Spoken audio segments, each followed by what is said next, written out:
Ahojte!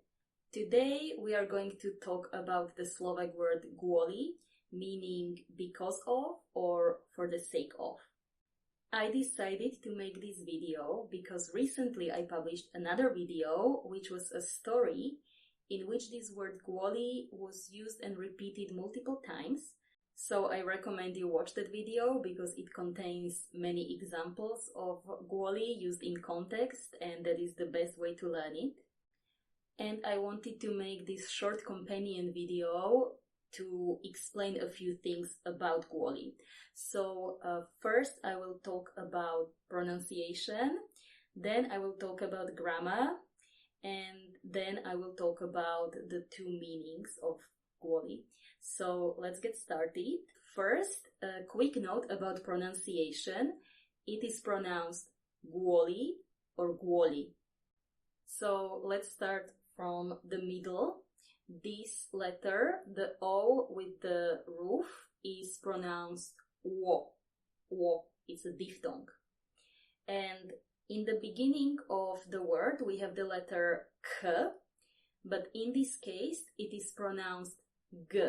Kvôli. This is called assimilation. When k is pronounced as g, it's assimilation, and it happens quite often in Slovak. It happens when you have two different consonants next to each other, and in that case, one of them needs to kind of adapt to a sound that is more similar to the second one. So that's why it's kvôli. Also, I think that officially this letter L is supposed to be pronounced as L. So it's a soft sound or a palatalized sound. It happens because the L is followed by I. So li, kvôli. So as I said, it's supposed to be pronounced softly, li. But as you can hear, if you listen to me, for example, if you listen to that story, I personally don't actually pronounce it softly. I say kvôli. I don't say kvôli. And some people might argue that this is incorrect, but to be honest, at least in the region where I grew up, this is how people actually say it. So I would say you can pronounce it either way, either kvôli, like me, or kvôli, whichever is easier for you. Okay, let's very briefly talk about grammar. Kvôli is a preposition and it is used with the dative case. In a way, it's important to know which case we use after a preposition because this tells us some information about the word that comes after the preposition. So it tells us the form or the ending of the next word.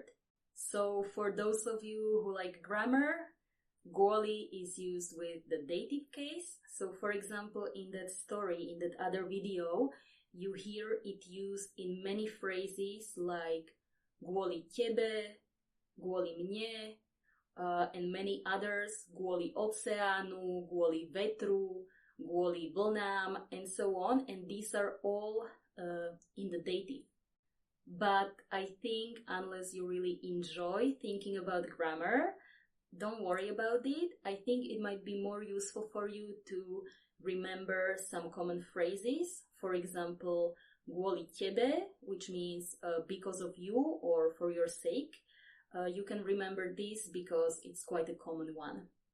So as I said in the beginning, kvôli means because of something or for the sake of something. In the story from last week's video, I was using kvôli to mean because of something. In the story, there were different characters arguing about whose fault is it that a ship sank, and the characters were all accusing each other.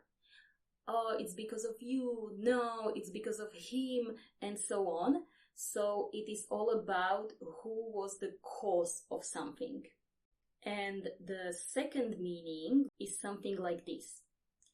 I don't want to learn Slovak, but I'm doing it for my partner's sake.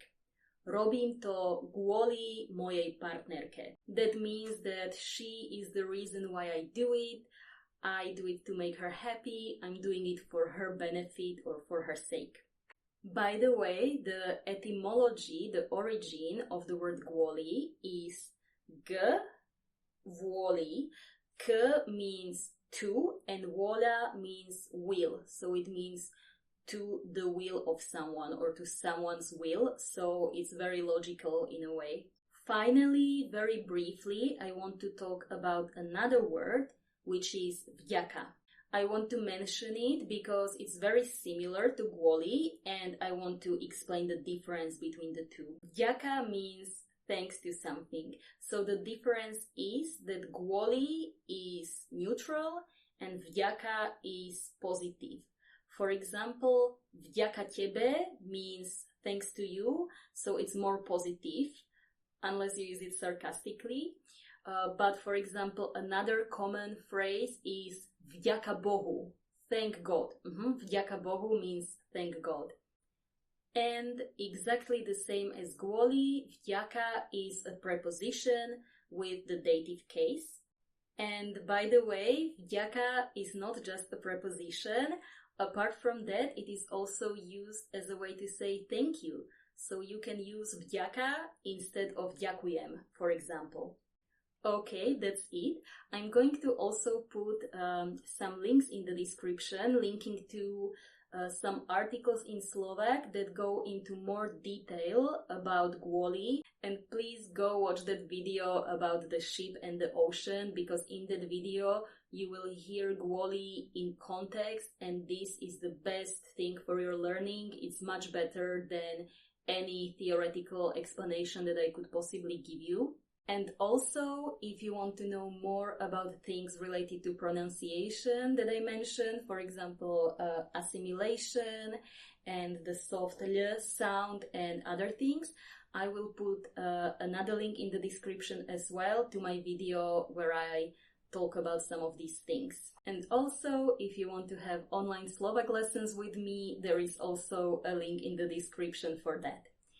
Okay, to je všetko. Čaute.